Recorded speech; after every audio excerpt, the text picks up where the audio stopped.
ভালোবাসার গল্পে যেমন প্রেম থাকে ঠিক তেমনি থাকে না বলা কিছু প্রশ্ন, যে প্রশ্নগুলো উত্তর খুঁজে বেড়ায় কারোর চোখে, কারোর নীরবতায়। তুমি সুখে আছো? এই প্রশ্নটা সবসময় হ্যাঁ দিয়ে শেষ হয় না, কারণ কখনো কখনো সুখের মুখোশের নিচে থাকে একান্ত চেপে রাখা কান্না। আজকের পর্বে আমরা যাব সেই দ্বিতীয় দরজার ওপারে, যেখানে ভালোবাসা আছে কিন্তু বিশ্বাসের পরীক্ষা শুরু। মীরা রাতভর ঘুমোতে পারেনি। অর্কের দেওয়া চিঠি পড়ার পর তার ভেতরে ঝড় বইছে। আর সকালে ঘুম ভাঙতেই এলো সেই phone. Doctor Saha. Mrs Mira Chatterjee, আপনার রিপোর্ট রেডি আছে, একটু সময় করে আজই এসে যাবেন তো? মীরা ঘড়ির দিকে তাকাল। সকাল ৯টা। সঞ্জয় তখনও ঘুমাচ্ছে। গতকাল অফিস থেকে ফিরে কিছু না বলেই খাওয়া শেষ করে বিছানায় পড়ে গিয়েছিল। সে মনে মনে ভাবল, সঞ্জয় কি কিছু টের পেয়েছে, নাকি সে নিজেই কিছু লুকোচ্ছে। হাসপাতালের করিডোর। ডাক্তার সাহার কেবিনে বসে মীরা বুঝতেই পারছিল না কি শুনতে যাচ্ছে। ডাক্তার বললেন, রিপোর্টে কিছু হরমোনাল ইমব্যালেন্স এসছে, তবে আপনি প্রেগন্যান্ট, মাত্র ৩ সপ্তাহ হয়েছে। মীরা যেন মুহূর্তেই নিঃশ্বাস নিতে ভুলে গেল। সে মা হতে চলেছে, কিন্তু এই সন্তান কি সঞ্জয়ের? গত কয়েক মাস ধরে তাদের সম্পর্ক প্রায় অনুপস্থিত। তবে কি কোনো ভুল হচ্ছে, নাকি তার এই শরীরের ভিতরে অন্য কিছুই জন্ম নিচ্ছে? একটু পিছনে ফেরা ৩ বছর আগে মীরা ও সঞ্জয় সম্পর্ক শুরু হয়েছিল বন্ধুত্ব দিয়ে। অর্ক হারিয়ে যাওয়ার পর সে নিজেকে হারিয়ে ফেলেছিল। তখনই সঞ্জয়ের সঙ্গে আলাপ, কিছুটা বিয়ের চাপ, কিছুটা সান্ত্বনার দরকার, এবং বিয়ে। কিন্তু সঞ্জয় ছিল এক রহস্যময় মানুষ। সামনে থাকলে হাসি, পেছনে লুকানো phone, message, office trip. Mira অনেক সময় বোঝার চেষ্টা করেছিল, কিন্তু ক্লান্ত হয়ে হাল ছেড়ে দিয়েছিল। সন্ধেবেলায় সঞ্জয়ের ডেস্কে একটা খোলা খাম। মীরা দেখে একটা চিঠি, কোনো মেয়ের লেখা।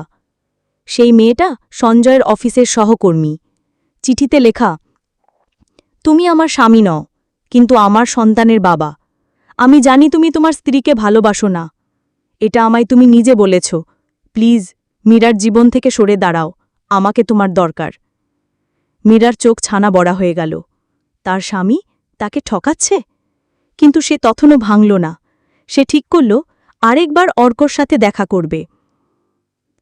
পার্ক স্ট্রিটে সেই ক্যাফে আবার। অর্ক বসে আছে, হাতে একটা খাম। মীরা সোজা গিয়ে বসে আর বলে, তুই যদি সত্যি করে ভালোবাসিস তাহলে আর কিছু লুকোবি না। অর্ক চুপ করে খামটা এগিয়ে দেয়। খামের ভেতরে একটা ছবি, অর্ক আর একটা মেয়ে, একটা বিদেশি পরিবেশে। মেয়েটার চোখে অদ্ভুত এক অভিমানের ছায়া। মীরা প্রশ্ন করে, কেই মেয়ে? অর্ক বলে, সে আমার বাঁচা, কিন্তু তুই আমার জীবন। আমার সিঙ্গাপুরে থাকাকালীন পরিচয়। সে আমায় ভালোবাসত, আমিও একসময় হয়তো ভাবতাম, কিন্তু কোমা থেকে ফিরে এসে যখন জানলাম তুই নেই, আমি ভেঙে পড়েছিলাম। সে তখন পাশে ছিল, কিন্তু আমি কখনো তাকে তুই হয়ে উঠতে দিইনি। রাত 11টা, মীরার বিছানায় একা বসে। সে ঠিক করল সব লিখে রাখবে। একটা ডায়েরি খুলল।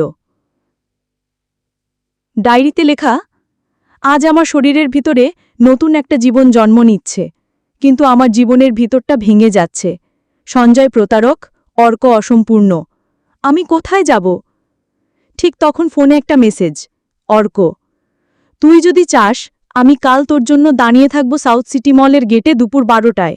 চুপচাপ চলে যাব, আর কোনো প্রশ্ন করব না যদি না আসিস।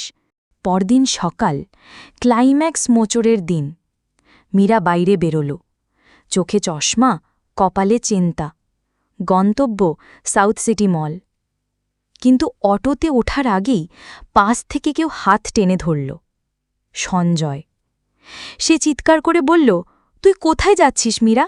কার সঙ্গে দেখা করতে যাচ্ছিস? আমি জানি তুই আমাকে ঠকাচ্ছিস। মীরা ঠান্ডা গলায় বলল, তুই তো আমাকে অনেক আগেই ঠকিয়েছিস। আজ আমি শুধু নিজের সন্তানের ভবিষ্যতের জন্য যাচ্ছি।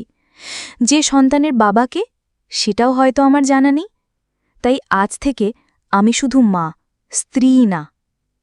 সঞ্জয় থমকে গেল, তবে আরও বিস্ময় অপেক্ষা করছিল। সাউথ সিটি মলের সামনে দাঁড়িয়ে অর্ক অপেক্ষা করছিল। ঠিক 12:15 একটি গাড়ি এসে থামে। গাড়ি থেকে নামে ওই মেয়েটি, যাকে মীরা ছবিতে দেখেছিল। সে সোজা গিয়ে অর্কের কাছে দাঁড়িয়ে বলে, তুই জানিস, তোর জন্য শুধু মীরা না, আমি আরেকটা চিঠিও লিখেছিলাম, কিন্তু এবার আমি নিজেই ওকে সব বলে দেব। Let the truth out finally. Arka থমকে যায়। মীরাও তখন পৌঁছে গেছে। দূর থেকে দুজনকে একসাথে দেখে সে হাঁটতে হাঁটতে থেমে যায়। কিন্তু সত্যি শেষ কি? মীরা কি সত্যিই জানবে কার সন্তান তার গর্ভে? অর্ক কি মীরার ভালোবাসা ফিরে পাবে, নাকি সেই অজানা নারী আরেকটি মোচড় নিয়ে আসছে? পরবর্তী পর্বে পর্ব ৩, ৩ জন এক সিদ্ধান্ত। আরও জটিল, আরও আবেগী, আরও বিস্ফোরক।